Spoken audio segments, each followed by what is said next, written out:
കഥ രാവണോത്ഭവം. കത്തിവേഷമാണെങ്കിലും രാവണന്റെ ശക്തമായ കഥാപാത്രത്തിന്റെ ഒരുക്കത്തിലാണ് കലാമണ്ഡലം പ്രദീപ്.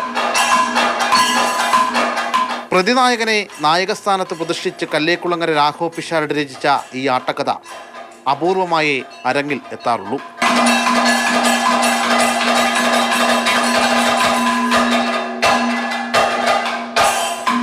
കലയോടുള്ള ഇഴയെടുപ്പമാവാം കഥകളി കുടുംബമാണ് പ്രദീപിൻ്റേത്. കലയ്ക്ക് വേണ്ടി ജീവിതം സമർപ്പിച്ചതാണോ, കല എന്നെ സ്വീകരിച്ചതാണോ എന്നുള്ളത് ചിന്തിക്കണം.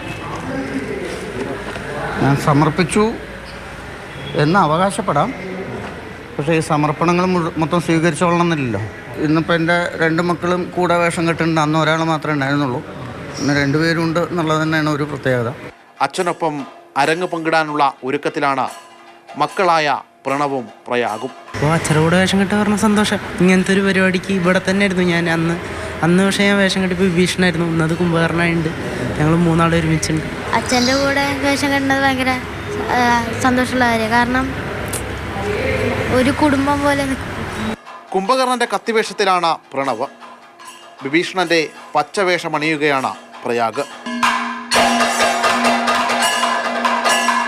മേളക്കൊഴുപ്പിൽ കൈമൈ മറന്ന നിറഞ്ഞ സദസ്സിൽ രാവണൻ ആടുകയാണ്.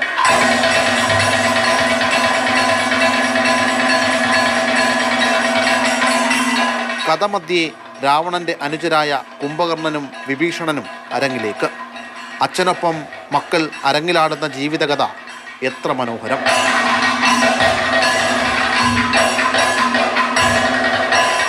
പത്ത് വർഷം മുന്നേ 6 കഥകൾ നീണ്ട 10 മണിക്കൂർ കൊണ്ട് ആടിത്തീർത്താണ് ലിംക ബുക്ക് ഓഫ് റെക്കോർഡ്സിൽ പ്രദീപ് ഇടം നേടിയത്.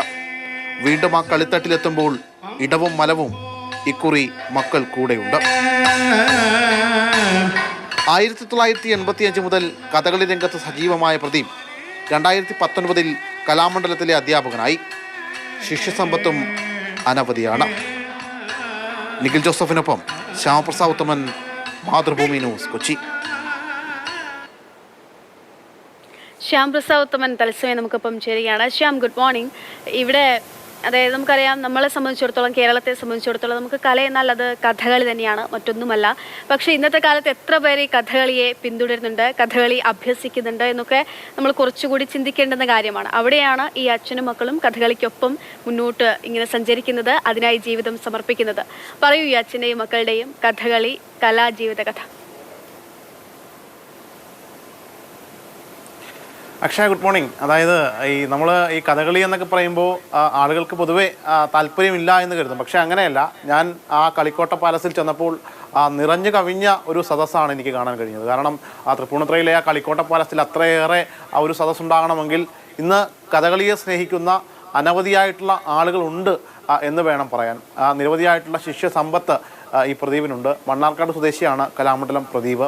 ഇദ്ദേഹത്തിൻ്റെ മക്കളാണ് പ്രണവും പ്രയാഗും. ഈ അച്ഛനൊപ്പം മക്കളും ഈ കഥകളിയിലേക്ക് രംഗപ്രവേശം ചെയ്തിരിക്കുന്നു. മൂത്ത മോൻ +2 പഠിക്കുകയാണ്, ഇളയാൾ 8. അപ്പോൾ ഇവർ രണ്ടുപേരും കഥകളിയിലുണ്ട്. അപ്പോൾ രാവണോത്ഭവം എന്ന ആട്ടക്കഥയാണ് അവിടെ അവതരിപ്പിച്ചത്. അത് ഈ രാവണൻ നമുക്കറിയാം ഒരു നായകസ്ഥാനത്ത് വരുന്നതല്ല, പക്ഷേ ഈ കഥയിൽ നായകസ്ഥാനത്താണ് രാവണൻ്റെ അനുജന്മാരായിട്ടുള്ള മറ്റു 2 പേരും കൂടി ഈ കഥയിലേക്ക് എത്തുന്നു. അങ്ങനെ അവർ 3 പേരും ഒരുമിച്ച് ആടി രസിക്കുകയാണ്. ഇത് കാണുവാനും വലിയ കാഴ്ചക്കാരുണ്ട്. ഈ പ്രദീപിൻ്റെ ഭാര്യ മല്ലികയും ഇത്തരത്തിൽ കഥകളി വേഷങ്ങൾ കെട്ടാറുണ്ട്. ഈ അടുത്താണ് ഈ മല്ലികയുടെ അരങ്ങേറ്റമൊക്കെ കഴിഞ്ഞത്. അങ്ങനെ പൂർണ്ണമായിട്ടും ഒരു കഥകളി കുടുംബമായിട്ട് ഈ പ്രദീപിൻ്റെ കുടുംബത്തെ വിശേഷിപ്പിക്കാം. ഈ പ്രദീപിൻ്റെ വ്യത്യസ്തത എന്ന് പറഞ്ഞു കഴിഞ്ഞാൽ 10 വർഷം മുമ്പ് ഈ കളിക്കോട്ട പാലസ്, തൃപ്പൂണിത്തുറയിലെ കളിക്കോട്ട പാലസിൽ 10 മണിക്കൂർ കൊണ്ട് 6 കഥകൾ അദ്ദേഹം ആടി അവതരിപ്പിച്ചു. 10 മണിക്കൂർ നിർത്താതെ ഈ കഥകൾ അവതരിപ്പിച്ചാണ് ലിംക ബുക്ക് ഓഫ് റെക്കോർഡ്സിൽ പ്രദീപ് ഇടം നേടിയത്. അത് ഈയൊരു ദിവസം തന്നെയായിരുന്നു. ആ ദിവസത്തെ അനുസ്മരിപ്പിക്കുന്ന 10 വർഷങ്ങൾക്ക് ശേഷം അനുസ്മരിപ്പിക്കുന്ന ദിവസത്തിലാണ് വീണ്ടും പ്രദീപ് ഇവിടെ എത്തിയത്. ഇക്കുറി തൻ്റെ മക്കൾ കൂടി കളിയരങ്ങിൽ ഉണ്ടായി എന്ന ഒരു വലിയ സന്തോഷം.